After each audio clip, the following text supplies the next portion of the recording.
วิธีนึงเนาะคือจะไอสัตว์เป็นประธานใหญ่ของวัดบ้านเฮาเนาะเป็นอย่างพร้อมเลยแล้วกันไอ้หน่อยก็ขอสื่อยังเรียนพร้อมเนาะนี่เป็นมาเนาะกรรมการใหญ่ที่วัดเฮาเนาะยายนวลเดนยายไอสัตว์เนาะเป็นประธานในสำหรับปีนี้แล้วก็ปีต่อไปแล้วก็อีกปีหลายๆปีต่อไปอีกเป็นมาก็ขอสื่อเนาะยายไอสัตว์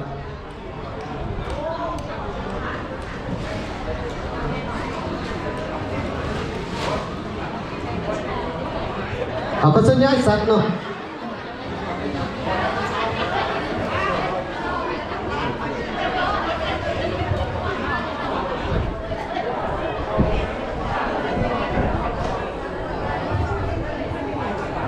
เอาสลับงานนะแข่งขันประกวดนางสังขารประจำปี2025นะครับเนาะก็ที่เริ่มขึ้นแล้วเนาะก็ให้ทุกคนเนาะยับเข้ามายับเข้ามาได้ครับเด้อมานั่งใกล้ๆน้ำลงน้ำหลานเอาแล้วเนาะเอาต่อไปนะก่อนขอเชิญยาทานศักดิ์นะครับเด้อเป็นประธานกรรมการวัดเฮานะก็ขอเชิญยังเหรียญอีกโคศกกิติกรรมศักดิ์โคศกกิติมศักดิ์นะครับเนาะ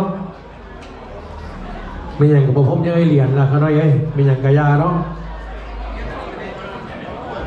แต่ว่าสิไปเงินแดงเมื่อไรนี่ก็ขอเชิญยังเหรียญเด้อขอจักหาจักสิบเลยแล้วก็ได้คนได้เงินเฮงเนี่ย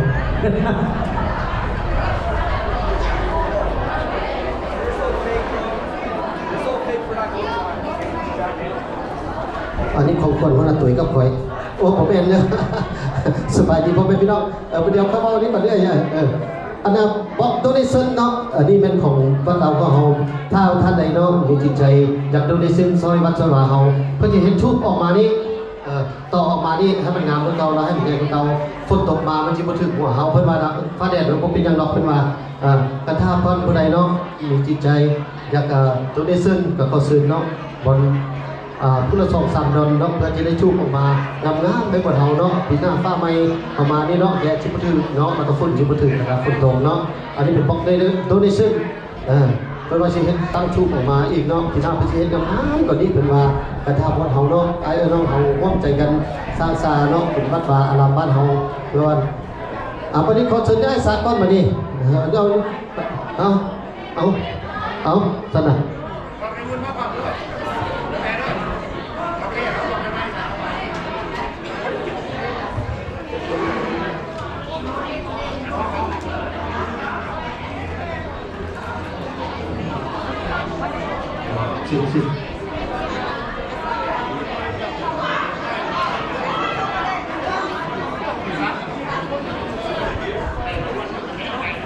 สบายดีปีใหม่ผ้าใหม่เนาะเพื่อข้าพเจ้าแนะน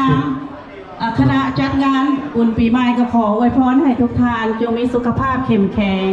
มีพลานามัยที่ดีความเจ็บอย่าได้ความไข้อย่ามีเพิ่นว่าน่ะ Happy New Year everyone on the years of Lao New Year 2025 we want to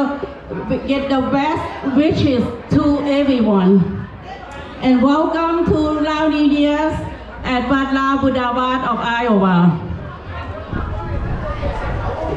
At this time, ladies and gentlemen, we're going to start welcome introductions. รายการต้อนรับแขกเปิดรายการโดยประธานวัดลาวพุทธวาสทานวงศ์ยศักดิ์มณีวรพร้อมด้วยภรรยาขอเชิญเพิ่นขึ้นมาถึงเวทีนี้ก่อนเขาหน่อยขอเสียงให้ประธานวัดได้เขาด้วยพร้อมด้วยภรรยาของเพิ่นยะนางจอมควร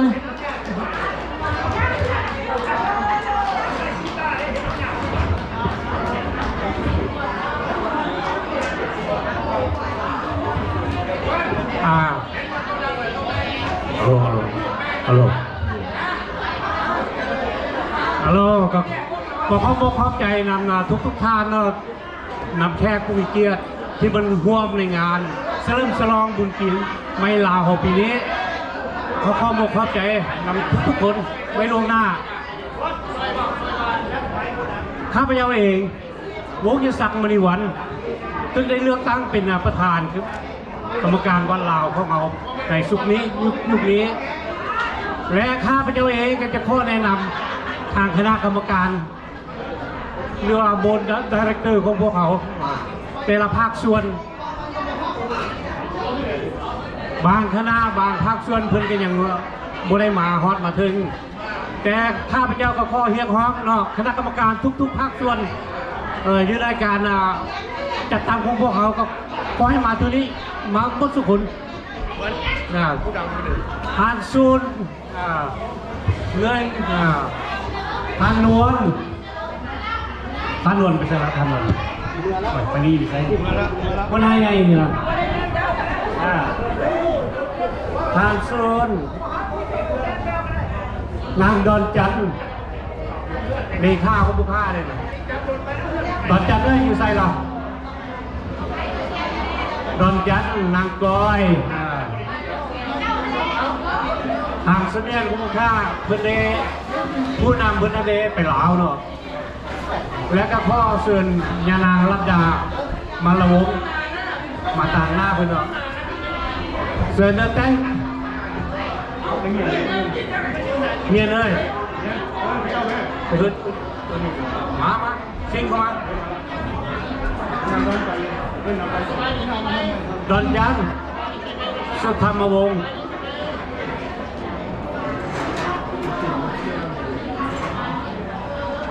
สุนพงวิสัยเชิญมาเพียงกันได้ส่วนเด้อทันเสียง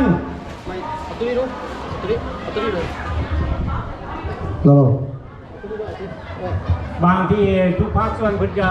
มีการกัดข้องเนี่ยทางเงินควักเงินพัวเพิ่นก็หนึ่งนั่งเยอะ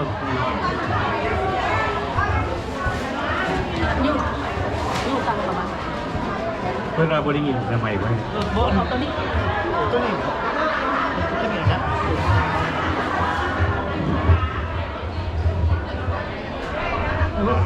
มันเป็นเสียงอะไรแค่เลยจะตัวอยู่ที่เก็บไว้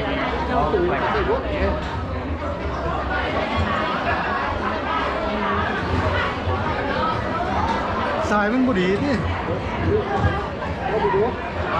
บางทีภาคส่วนแต่ละภาคส่วนเพิ่นจะหาเรียกเราประธานได้บางรวมโอเคกะเจก็เอาเท่านี้ก่อนเนาะโอเค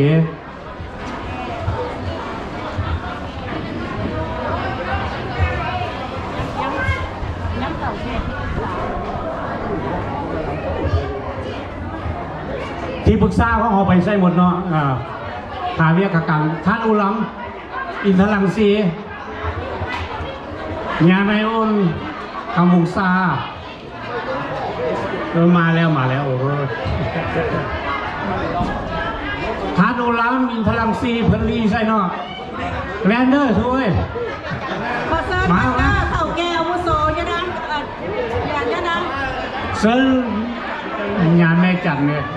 มาเข้ามา